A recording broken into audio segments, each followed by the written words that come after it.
Hi guys, welcome back to Nyx Reads. Thank you so much for watching. Please feel free to subscribe if you love watching bookish content, and let me know with a thumbs up if you enjoy watching TBR videos. I am quite excited about my May reading list just because April was so weird.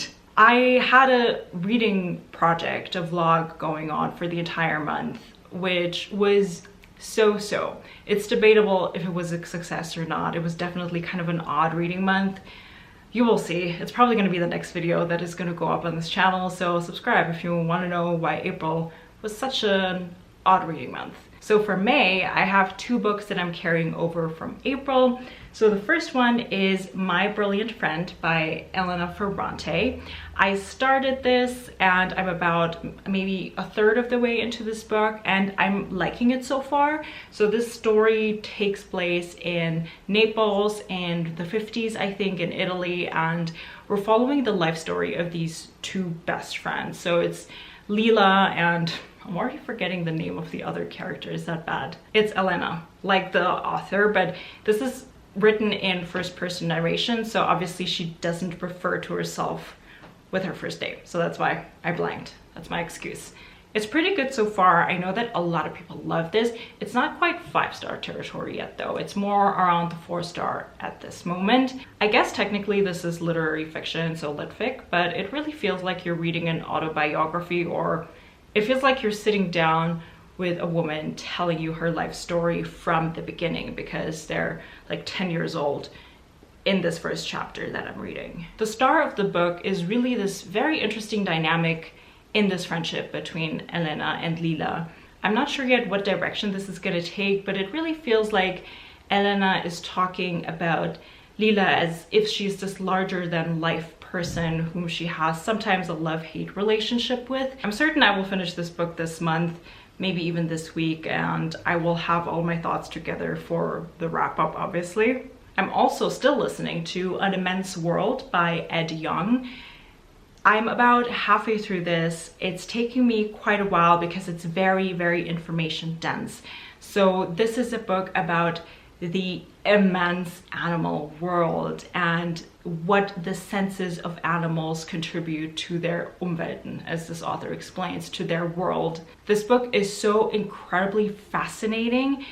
Every single animal that is mentioned here just feels like an absolute rock star when you learn what their senses can do. It blows my mind to think about what abilities different animals have and how different they are from humans and how different they perceive their world. This book makes me wish I had a crazy good memory, because every single sentence in this book packs so many different kinds of information on animals, and I think it would just be so cool to whip out all of this knowledge in any given conversation. That's why I've been so slow with this. I can only do this when I'm doing something that I don't need my mind for, because otherwise you're gonna miss out on so much information. So usually I will just listen to this when I'm walking somewhere. My audiobook was actually returned to the library because I was so slow. Now I'm listening to this on an app called Audiobooks with a free credit trial. Next, I have a book that I just got this weekend from an indie bookstore. It's Emily Wilde's Encyclopedia of Fairies by Heather Fawcett. Now, this is an interesting one. Well, first of all, look at the cover. Isn't it so beautiful? So I've never heard of this book before.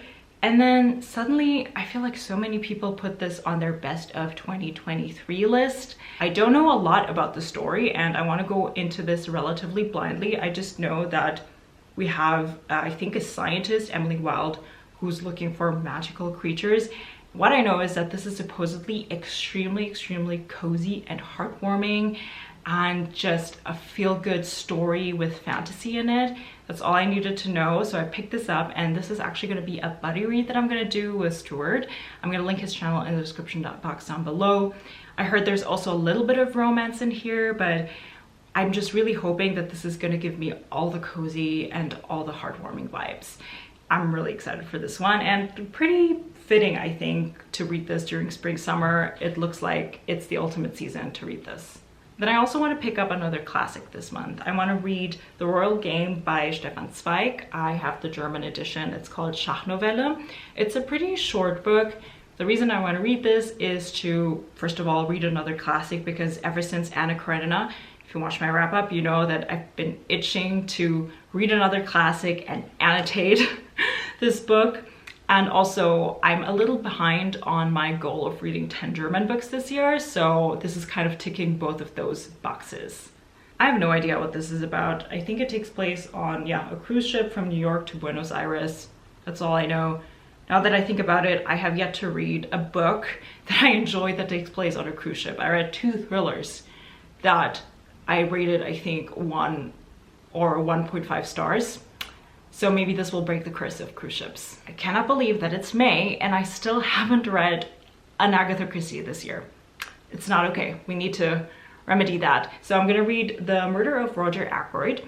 I got this copy from the Strand when I was in New York City last month. I want to start taking notes on my Poirot stories. That was one of my reading goals, to have some kind of judging system or build some kind of tracker on all of my Agatha Christie books, so that in the end, at some point, hopefully, I can compare them all and rank them. I usually go into Agatha Christie's without knowing too much, and in this one, the only thing I know is that it's probably going to be a man who's murdered named Roger Ackroyd, and I think this is one of her pivotal Poirots for some reason.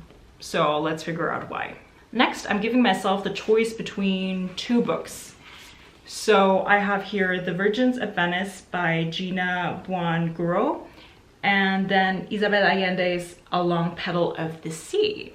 So for this one, I'm just gonna go with the flow, see what I'm in the mood for, either historical romance, no, not historical romance, historical fiction, or I think this is lit fic. So the reason why is because my boyfriend and I do this thing, oops, sorry, it's not focusing on me. There you go. We're doing this thing every year where he picks out 2 or 3 random books, usually in January, usually books that I have never heard of before. He will check that I don't have them already on my Goodreads list. And he always finds books that otherwise I would have never picked up. I think this is our 3rd or 4th year of doing this, and these are the 2 that he picked for this year. I've never heard of either of these books before. I do know of the author, Isabel Allende, and she is on my list to read, so now I have one of her books.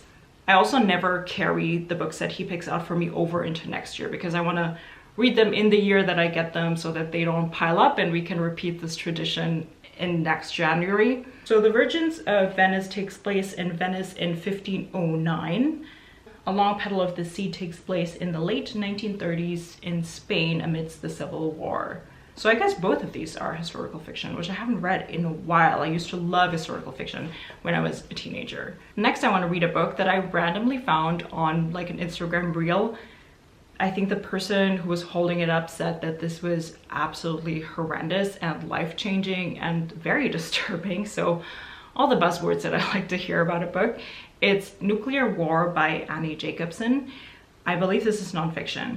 So I haven't decided yet if I'm going to read this as an ebook or listen to it as an audiobook. Both of my holds are soon to come in on my Libby app.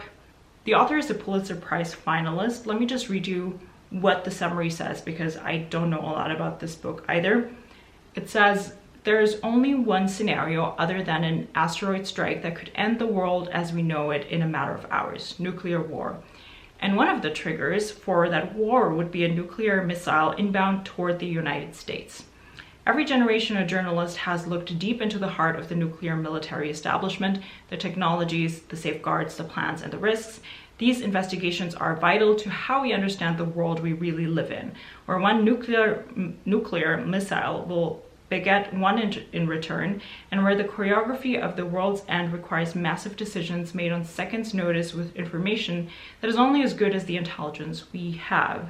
Now, it sounds to me like this is a US-centric book, but I'm hoping that we're also going to go into the international repercussions of what a nuclear war would ensue. I would think so, because it's not like it's going to be contained in just one nation. So yeah, I think this is going to be a really interesting one and very terrifying. So these are the books that I 100% want to get to in May. There's a few that are on my maybe pile, but I don't want to overwhelm myself. I used to do these seasonal TBRs that kind of fell under the radar just because I was doing these reading projects now every other month is what I'm striving for-ish. And so that kind of changed the way that I pick my books. but I think maybe for fall and winter I will go back to doing those seasonal TBRs. And as you probably noticed on this channel, I don't do TBRs for every single month either, but yeah, for May I had my list of books that I really wanted to get to. Thank you so much for watching. Let me know in the comments what book you really want to get to in May, and why don't you leave me a telephone emoji in case you just want to let me know that you're still watching. Thank you so much for watching and commenting as always. I'll see you guys next time.